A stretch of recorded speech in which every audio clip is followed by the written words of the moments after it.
like to play a game? Put on your war face! Arrgh. Sage Wanderer here, and welcome to my new series, War Games. So what we're going to talk about is we're going to talk about the concept that there might be coming a civil conflict in the United States.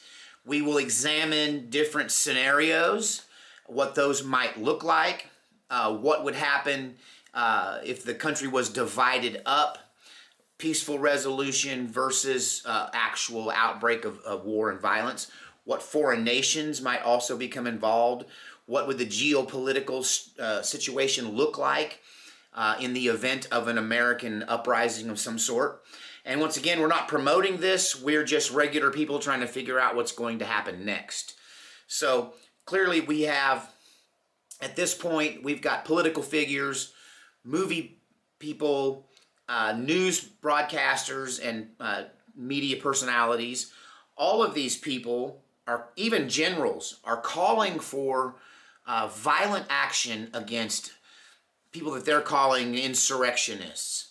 And I won't even get into the argument of what happened to trigger all this. Let's just talk about what happens next. Okay, what could potentially happen in a future conflict. So once again, we're not calling for this. We're not even trying to prevent it at this point.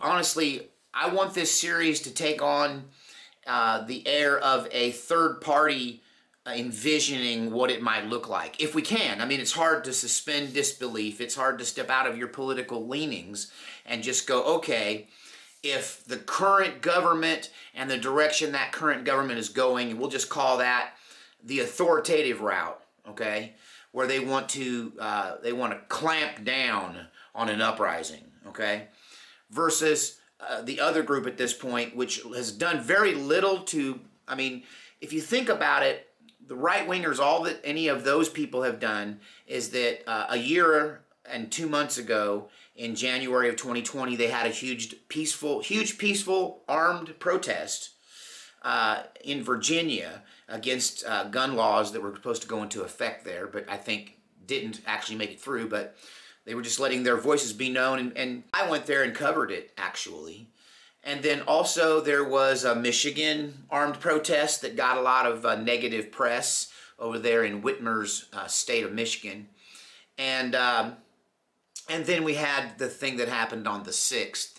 And I don't know how any of that really compares to the sheer destruction, mayhem, and chaos caused through the summer by BLM protesters and by, Antifa-type activists.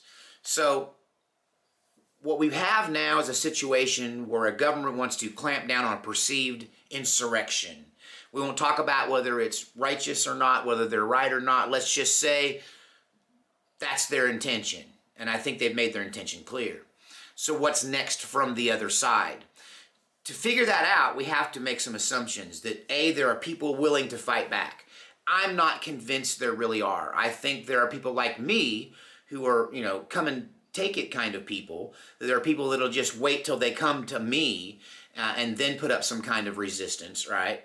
But then there are probably, we'll have to make an assumption that out there somewhere are the people that the government so deeply fears, the people that are actually planning things, who are organizing, who are putting together networks of people and building some kind of revolutionary infrastructure. So we'll just assume that those people exist and that they are plotting what the leftists claim they're plotting. And so, in a sense, to some degree, we're suspending disbelief and stepping into an imaginary world of the future that is yet to be determined.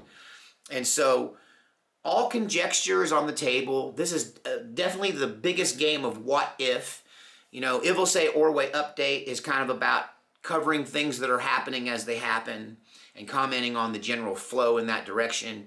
But this is going to be a futuristic ideology where we're going to look ahead and see what might happen.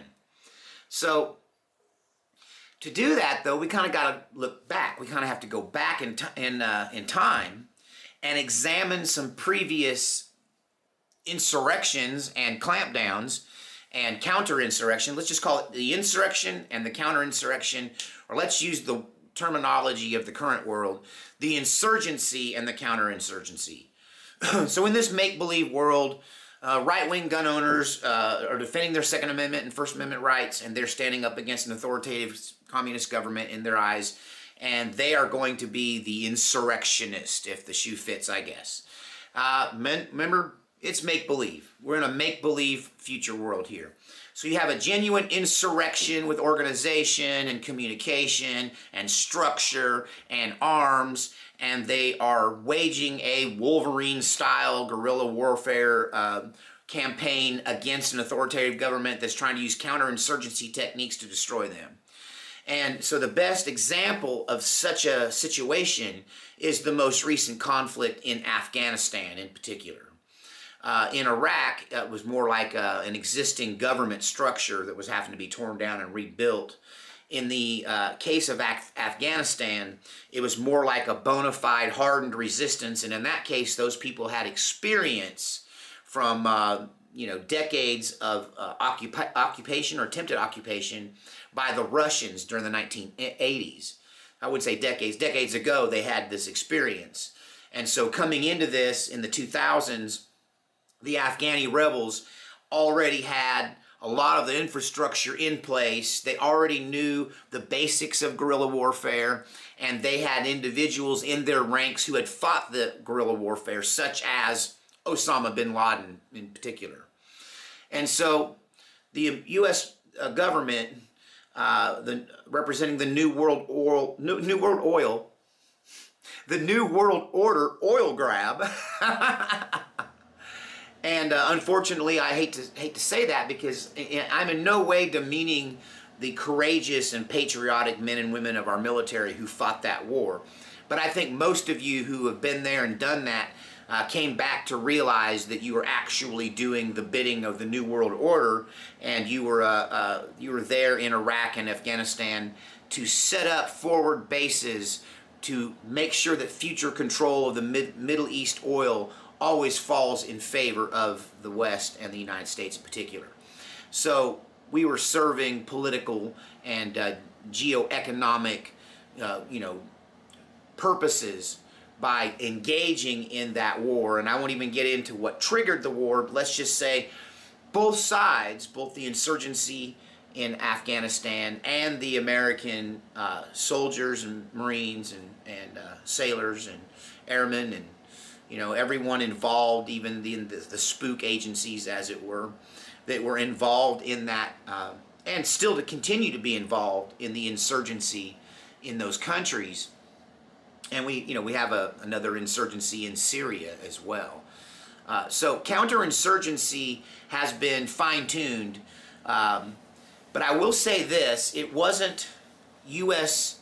servicemen fighting against U.S. citizens. That changes the nature of an insurgency.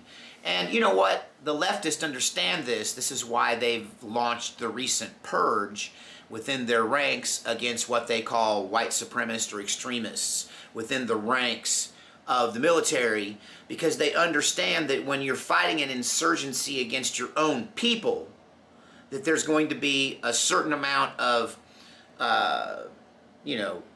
sympathetic feelings and opinions within the ranks of your own armed forces, which we did not face fighting the insurgency in Afghanistan, because it was us versus them, and it was the American way versus whatever backwards camel way these people were living. And that's the way your on the ground soldiers and Marines felt. That's how they felt. It was, these people's opinions don't count because we're fighting for the American way, which is superior. And so that was their opinion going in there. But when you're fighting an insurgency against your own people, you have to instill that belief system within the ranks of your own military. So you've got to have true believers working for you in the military if you're trying to fight a native homegrown insurgency. Otherwise, you end up with your own generals and colonels and upper echelon leadership being peppered with posers, people who claim to be on your side but really are sympathetic to people, and really are moles in so many ways, because they think in one way and they speak in another. And if you're running a counterinsurgency against an insurgency that's originating in your own people, then you have to find those moles, those sympathetic, like-minded people in your leadership, and you got to get them out first. And then you have to start indoctrinating and brainwashing the rank and file soldier so they won't be motivated to switch sides at any given point. Because the problem with fighting a homegrown insurgency is that the enemy is us. Also, you can't tell the difference between a native insurgent and a native counterinsurgent. That we look the same. We all look like Americans. We all know who Babe Ruth was. We all know that Mike Tyson bit a guy's ear. We all know the basics of American pop culture. And so, therefore, espionage, counter-espionage, spying to and from. I mean, just look at some of the immense spying and counterinsurgency and insurgency espionage and I'm trying to find a better word for it, but the spying that went on during the Civil War in the United States in the 1860s, because you can't tell, and even then they had a little bit more to go on because there was a definite difference in speech patterns between a southern state person and a northern state person during the Civil War. And nowadays we're much more homogenized thanks to this machine I'm talking to you on, thanks to the mass media and 50 years of television, more than that, 70 years of television, broadcast internationally. I mean, I think at one point in time, everybody in most foreign countries knew who people like Sam Malone and Archie Bunker were, because this is, so we don't have the language differences. Trying to recognize someone's accent and guess where they are by their accent is a fun game for me. But you get people like me. I've moved around. I've been in Texas and Oklahoma and Colorado and Oregon, and I was talking to a viewer in Wisconsin who'd lived in Indiana and was from Indiana, lived in Wisconsin, was California, and lived in New Orleans for a while. So, like, my own sister has a weird southern West Coast Detroit Canadian accent because she's moved around. So it gets much harder to tell us apart. That's why maybe if you want to look at the way an insurgency and a counterinsurgency looks in modern times, you gotta go back a little further and look at the Irish Civil War and insurgency and counterinsurgency and the division of that country into Northern Ireland and Ireland, the country. And so that was also that way. It was very difficult. Even then, they had a clear, definitive difference between Northern Ireland, for the most part, and Ireland, because one was Catholic and one was Protestant. So sometimes something as simple as a reflexive action like crossing oneself, or something that one said, a Hail Mary, or they might have made a reference to a saint or something, could out you as somebody who was obviously Catholic and not Protestant, or vice versa. Subtle differences in religion. But in the United States, we're just so homogenized now. And we're very much aware of the differences that there are between us. And, I could easily cross over and infiltrate the other side with a few minor cosmetic changes and the intention to, and I could easily infiltrate the enemy's camp. And so can they ours. When you're dealing with a homegrown insurgency, you've got a real problem telling the good guys from the bad guys, the good spies from the bad spies. So one of the primary problems with dealing with an insurgency in your own country is policing your own people.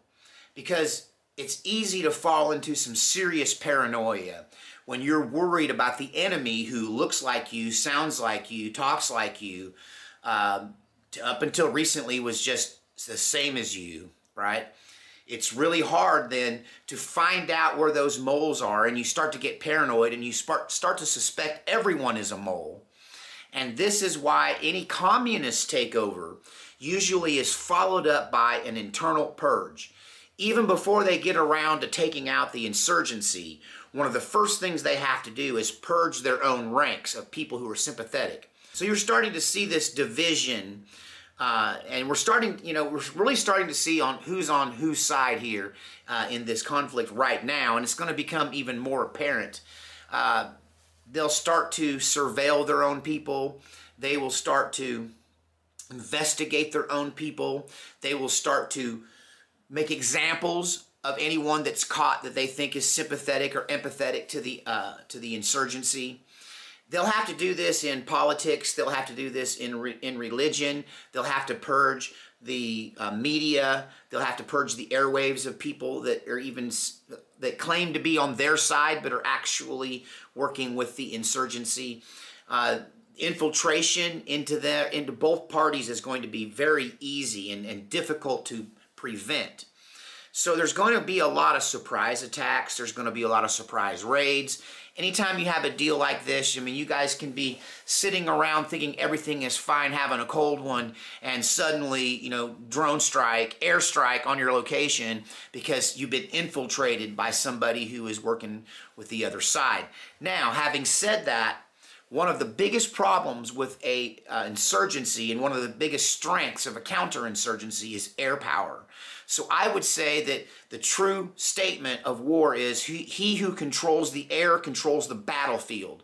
So I really believe that air power will prevent insurgencies from ever becoming above ground.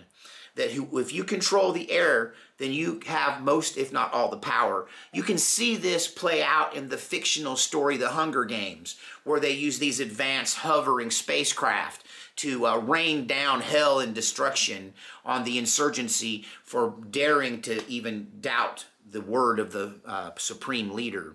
So this kind of dominance from the air is something that any insurgency will have to deal with by becoming invisible, by becoming gray men, by integrating into society, by swearing fealty with your fingers crossed to the Fuhrer or whatever communist leader is in place. Do whatever you got to do to seem like you're one of them while you sabotage from within. Otherwise, you've got to go completely on the lam. You've got to go Robin Hood style, the merry men of Sherwood Forest. You got to live in the woods. You got to disappear like an animal and camouflage into the background. You could occupy underground bases and underground facilities if you could possess them, find them, build them, take them over. But the bottom line is you become the hunted. And it very much ends in so many cases like the Wolverine story ends in Red Dawn, the original, and only Red Dawn, not the communist takeover Red Dawn of the future. The original 80s version with Swayze. Yeah, so it's running an insurgency is almost a losing battle. However, it constantly frustrates the enemy, and the enemy, being the counterinsurgency or the oppressive government, can't ever win. They can't ever get a clear win. They just get a lot of little wins. And about the time they think they're breathing free, as in the case you saw in the Battle of Ireland, authoritative government forces would think they had the rebellion in check, and then suddenly something would get blown up. Or, a caravan containing an important political person would get ran off the road by gunmen and everyone murdered and assassinated. So assassinations and bombings and that kind of thing went on through the fight with the between the insurgency and the rebellion in the they fought to a standstill. Essentially, they fought to a division and a peaceful coexistence. And the government could never completely get a win because they didn't have the hearts and minds of the people. You can't force government on people. It just ends in tyranny and a stalemate and a lot of death and honestly, an incapacitated, incapable country when you're done. That it's the quickest way to just destroy a country. And that's the plan, I would say. That's probably the plan, is to take down America with this kind of division and internal takeover and fighting. But, you know, the counterinsurgency will never 100% be successful, and neither is an insurgency successful. It's really just a way to die with honor. Fighting an insurgency is simply against a government like that in most cases is the way that you die with honor. I think that when the colonial rebellion that gave birth to this nation of the United States in the first place, I believe that when they won and they fought Great Britain to a standstill, now, a lot needs to be said there that I won't get into, but Britain pulled out strategically. They could have easily fought to a standstill. They could have easily fought to, and cost, you know, thousands and thousands of, and tons of gold in lost resources fighting over the Americas, but they gave it up because their plate was full. And so it wasn't that they couldn't fight the United States into oblivion, the fledgling? Yes, the very young United States into oblivion. They could have. They had the power to do that. It just wasn't worth their time. The most that an insurgency can do to stop a counterinsurgency, gain some form of autonomy or independence, and go on and create something new is if you can make it too expensive, complicated, difficult, and too much of a pain in the butt for the government forces to want to deal with. And then they will allow you to coexist. And that's what happened in the birth of this country. We decided, or they decided that it wasn't worth fighting America, and they were just going to ignore the problem and walk away from it rather than pay the price to put down the insurgency. Insurgencies and counterinsurgencies will really test the will of those involved in the conflict. And really, it's the one who's willing to pay the biggest price in the end will be successful. But if neither yield and it goes on forever, then you end up with a situation where a country becomes a non-existent thing. And it's honestly, in so many ways, it's what's behind the fall of the Roman Empire. Are we looking at a decolonization of the United States and a separation of the United States, not unlike the ending of the British Empire? Are we going to see a dissolvement of the United States into smaller countries like happened in Yugoslavia during the Serbia-Herzegovina war there? Are we going to see the division of this country into parts and pieces? Or will it dissolve into an endless war of attrition? As the great Sean Connery said in the motion picture The Untouchables, he said, if their side pulls a knife, then you pull the gun.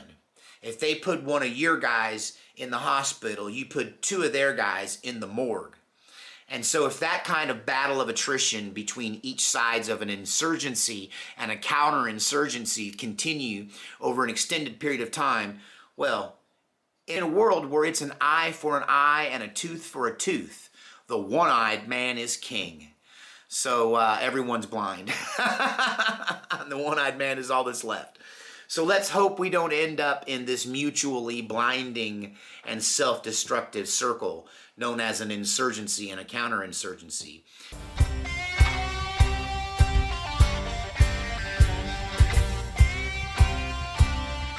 Put on your war face! Arrgh!